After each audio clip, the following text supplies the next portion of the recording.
All this was part of the divine plan that this would come about. The Moors then had a plan for a new world order. A one world, new world order. That was a Moorish plan originally. The Europeans inherited that plan through the Masonic Lodge, which was the vehicle by which we civilized and taught the Europeans. And so now when we hear them saying it, we ready to throw out the baby with the bathwater, thinking it's from them. No, we originally laid out that plan for one divine world order. And they merely inherited it. And when we fell off, they still espoused it. Even though many of them are not carrying out right and exact, because you got to understand that the European Masons who run this government, who run the international scene, that they're under certain oaths and obligations.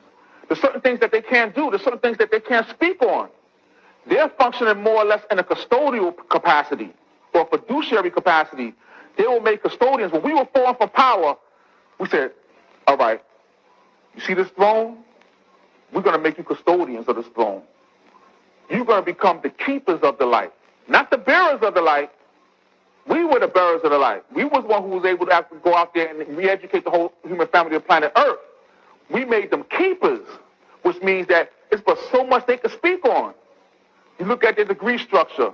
Water freezes at what? 32 degrees, right?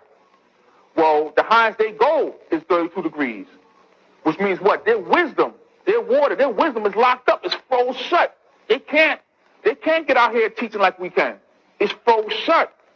And maybe once in a while, one of them may be honored with the honorary 33rd degree, and then they throw it out a little more. Maybe they can say a few things, but not too much. You see what I'm saying?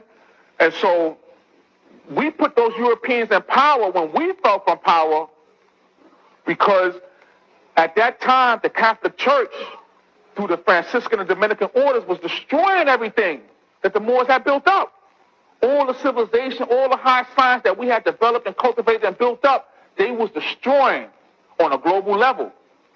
And so we put the Europeans and Masons in power. We refer to them as the mystic Turks, or chief protectors of the sacred shrine. The shrine of what? The shrine of Moorish science, of Moorish civilization that we had cultivated for so long. We put them there in charge of it. And so they're custodians. And it sometimes happens that custodians forget their place and they start to think that they're the ones. But we got to remind them, y'all not the ones. Y'all the custodians. Y'all was to hold it and preserve it until we wake back up and then get this thing back on its original divine plan. So we are to convey to America that we're not about overthrowing this. No. As a matter of fact, we're about getting this thing back functioning on its original divine purpose. Because if we don't, it's going to be destroyed. As you see what's happening right now on a global level. America's going down a path now of self-destruction. And if we don't wake up and first save ourselves and then in turn save America, it's going to be all over with.